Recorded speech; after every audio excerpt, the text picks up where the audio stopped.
According to many ancient texts and traditions, our universe is one big mind, in religion often associated with the mind of God. But actually it is not only the belief of our ancestors, but also our modern discoveries that point to the mental aspect of our universe. In this episode, we'll talk about several different traditions from all around the world which speak about the mental and conscious universe and about the newest experiments in physics, for example, which prove that our whole reality is one big mind. My name is Alexander, I'm a researcher, author and mystic, and in this episode we are going to talk about the mental universe or the conscious universe, because the mental aspect of the universe enables it to become conscious. And actually we've got a mention of the mental aspect of our reality in many different traditions.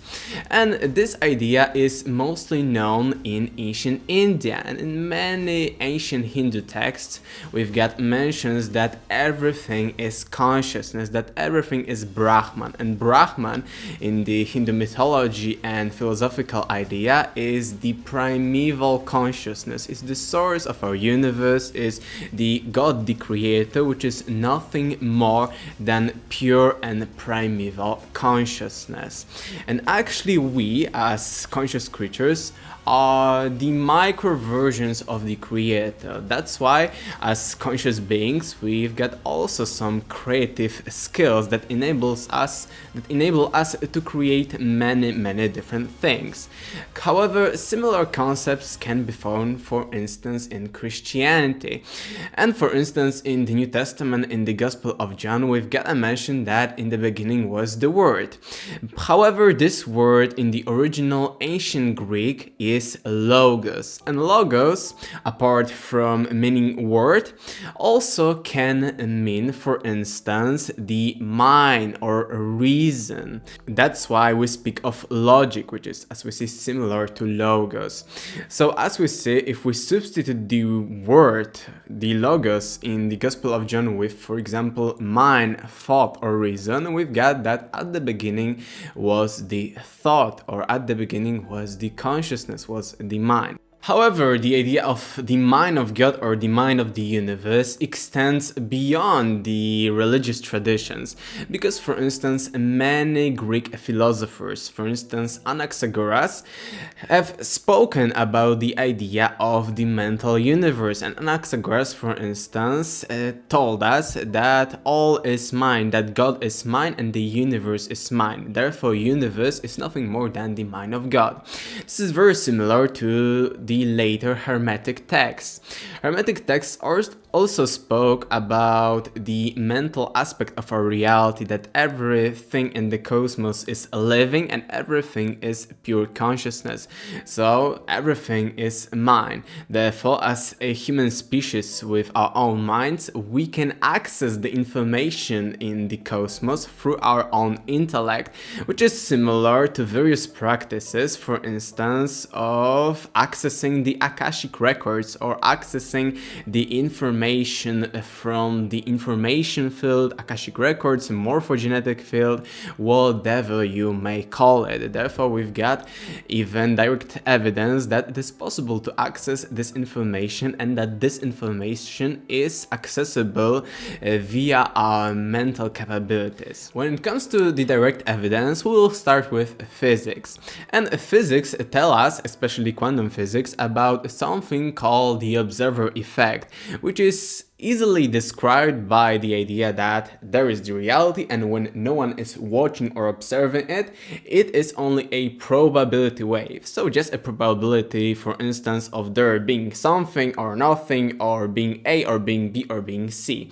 However, when we watch or observe it, this reality becomes real. So there is the collapse of the wave function probability, and this probability becomes actually reality. reality.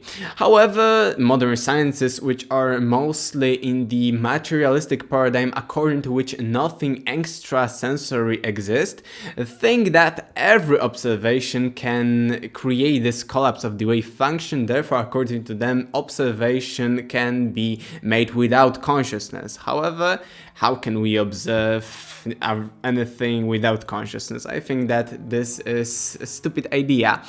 However, we've got many physicists that subscribe to the idea that our consciousness is the main factor in the creation of the universe. And we've got many eminent physicists, for instance, John Wheeler, who actually told us that the universe expands according to our consciousness. So for instance, we've got the idea in physics that our universe constantly expands. So when it expands as much as we go with consciousness. So for instance, before the discovery of the expansion of our universe, we thought that maybe universe was just eternal and limited. However, we've discovered that it expands. And according to Wheeler, it expands, for instance, when we look at something that is beyond the boundary of the universe. In that moment, this space expands and becomes real. So according to Wheeler, our consciousness determines what is real, therefore everything in the universe depends on our consciousness. Also, Fred Alan Wolf and Amit Goswami, which are both very prominent physicists, mainly quantum physicists, subscribe to the idea that the consciousness is the main factor in our universe. Therefore, everything has to be mental, because without consciousness, without any mental conscious observer, there would be no universe.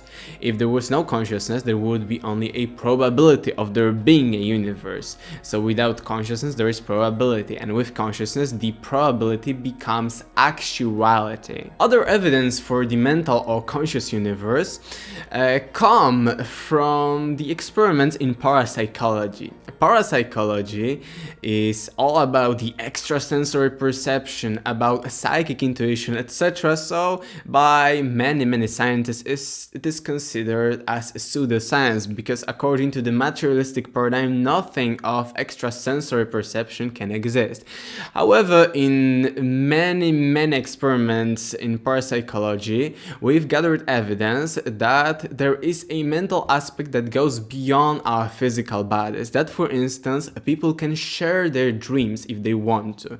For instance, one person has an idea that, oh, in this dream tonight, I will dream with this person and we'll go to Egypt. And in many experiments in laboratories, the second person, for instance, got a dream of this person who wanted the dream, and for instance, that person got some pyramids. However, it was not 100% accurate. However, that person could influence the dream of the other person. The same is with synchronicities, telepathic abilities, or some other phenomena that we've encountered on our everyday lives. And I actually think that many of you watching this also have encountered in your life many of the psychic phenomena. So I'm interested, therefore you can write down in the comment section what have you experienced lately or in your life. I think that would be all for today. However, in the next episode we will talk about the micro and microcosm. Therefore, the idea that our own minds as a microscopic versions of the whole entirety mind of the cosmos can access all of the information. So as above, so below. However, that would be in another video.